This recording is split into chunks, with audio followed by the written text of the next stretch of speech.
Now that the financial crisis is kind of over and done with, are there a lot of new competitors entering the market, and what do you do as a company to keep Renovo secure and having to fight off potential competitors? And the only thing we can really do to compete with new competitors is really focus on our client experience more than anything else.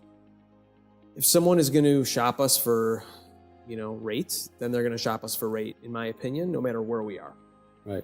So we can't forget that. I think in real estate investing, certainty, speed, and understanding of the deal that our client is doing is critical. So if we're not doing an amazing job every step of the way, from like understanding it really well up front when they call with a new deal, we have to get it in like a minute, right? I mean, if you call me with a new deal on 74th and Oglesby, it's going to be like a 1-second conversation. Okay, I know where that is. What kind of project are you doing? Six Flat. Okay, we can talk about it in a minute. So we got to understand that really well and fast. We have to be able to say yes fast, or no. By the way, actually, no is equally as important. And then underwriting, processing, getting the loan closed within a fast period of time is important.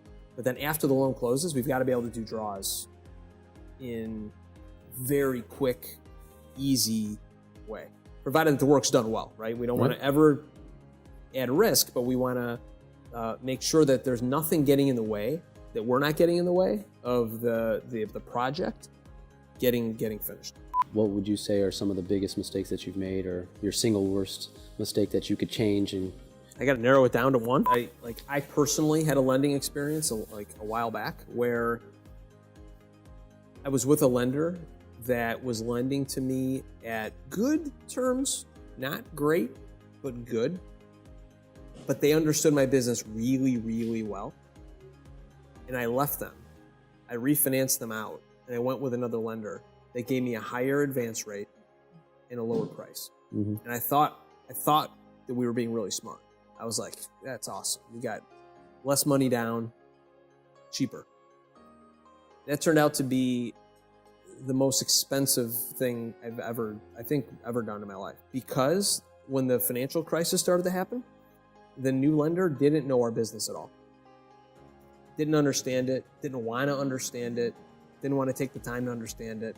And I then realized that the high advance rate they gave me all of a sudden worked against me. If you had to pick one thing within your career of doing business, whether it was lending or anything else, was there any one thing that you look back and like, that was a good idea? I don't know if there's one thing. No college education for me. What's been really important is personal development for me, like being open and coachable to having a coach for now 15 plus years for me, that's helped me develop as a person, emotionally, professionally, financially, always being coachable.